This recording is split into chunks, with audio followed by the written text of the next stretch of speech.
राधे श्याम। अक्सर हम क्या करते हैं कि हमारे जो पौराणिक कहानियाँ हैं उसे हम बस एक स्टोरी की तरह लेते हैं और छोटे छोटे बच्चों को वो कहानी सुनाते हैं उन्हें सुलाने के लिए। लेकिन उस कहानी के पीछे जो मोरल है, जो टीचिंग्स है, वो हम नहीं समझ पाते। तो आइए आज ऐसे ही एक कहानी को सुनते हैं। बहुत सारे लोगों ने इस कहानी को सुने होंगे।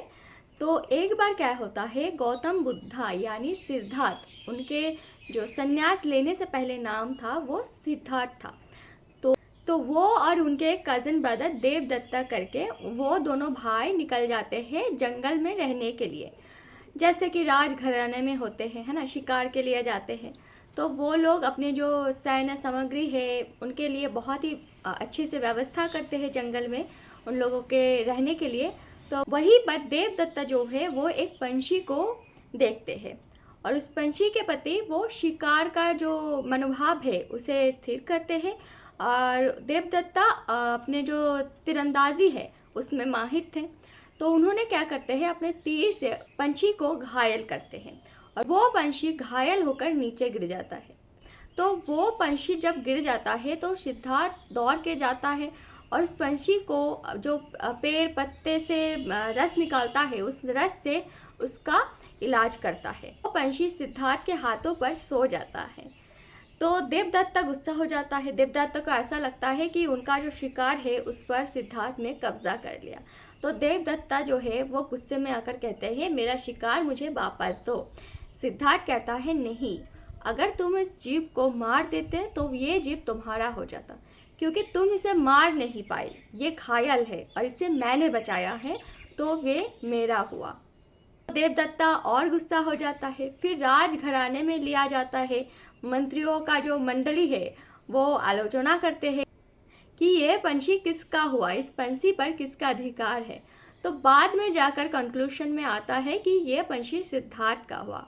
तो देवदत्ता जो है वो विरोध करने लगता है कि कैसे हुआ, मैंने इसे मारा है ना। वैसे उत्तर आता है कि क्योंकि तुमने इसे नहीं मार पाया और जिसने बचाया है जीवन उसके हवाले हुआ।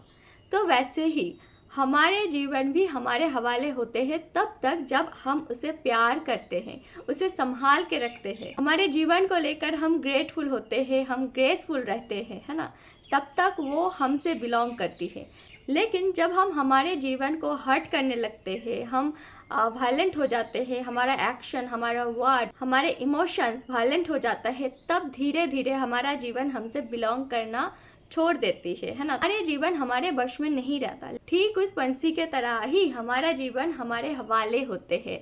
तब हम जो चाहे हमारा जीवन से करा सकते हैं, लेकिन बदले में हमारा जीवन सिर्फ यही चाहते हैं कि हम उसे प्यार करें, हम उसे प्रोटेक्ट करें, हम उसे अच्छे अच्छे विचार, अच्छे अच्छे कर्मों से ग्रेटफुल होकर लालन करें, है ना। बस वो हमारे हवाले है। तो जब हम ऐसे पॉजिटिविटी में रहते हैं तो हमारा जो मैनिफेस्टेशन है वो जल्दी पूरा हो जाता है, हमारे जो गोल्स है वो पूरा हो जाता है। लेकिन जब हम कंप्लेन करते रहते हैं, जब हम हमारे एक्शंस, हमारे थॉट्स, हमारे इमोशन, हमारे वर्क को वायलेंटली करते हैं, मतलब दूसरों के लिए बुरा सोचना, दूसरों के लिए बुरा करना, ये सब करते रहते हैं, तो हमारा जीवन हमसे बिलोंग करना छोड़ देती है। और फिर हम जितना भी कोशिश करें, हमारा कोई सपना पूरा होने वाला नहीं है, हमारा मैनिफेस्टेशन पूरा होने वाला नहीं है। देखिए, जीवन बिलोंग करना छोड़ देती है, इसका मतलब ये नहीं कि आपसे आपका जो कार है, आपका जो घर है, आपका मोबाइल फ़ोन हो गया, यानी जो भौतिक चीज़ है वो आपसे दूर चला जाएगा, नहीं, वो जैसा है वैसा ही रहेगा। लेकिन आपका जो शांति है, मानसिक शांति, मानसिक जो एक ब्लेसिंग रहता है वो हमसे चला जाता है। और अगर हमारे जो मानसिक शांति वही ठीक नहीं रहेगा तो जीवन में कुछ अच्छे होने वाला नहीं है। क्योंकि अल्टीमेटली लोग जितना भी कुछ करते हैं वो अपना मन के लिए करते हैं, अपना मन अच्छा हो, मन को अच्छा लगे इसलिए करते हैं। कार खरीदते हैं क्योंकि उसका मन अच्छा हो जाता है कार खरीदने पर, है ना। कार में घूमने जाता है क्योंकि उसका मन अच्छा हो जाता है कार से घूमने जाने पर, है ना। कुछ अच्छा भोजन करता है क्योंकि उसका जीवा को अच्छा लगता है, उसका मन को अच्छा लगता है। तो अल्टीमेटली जो हम करते हैं हमारे मन के लिए करते हैं। और अगर उस मन को शांति ना मिले, उस मन से वो शांति चला जाए, तो क्या हमारे जीवन में कुछ भी अच्छा होगा। इसीलिए आज से ये 4 चीज़ आप लोग कोशिश कीजिए no violent thoughts, no violent action, no violent work and no violent emotion. Thoughts and emotion यानी किसी के लिए बुरा विचार करना कि उसका ये खराब हो जाए, उसका एक आँख चला जाए, है ना, उसका घर टूट जाए, ऐसा बुरा विचार नहीं करना है।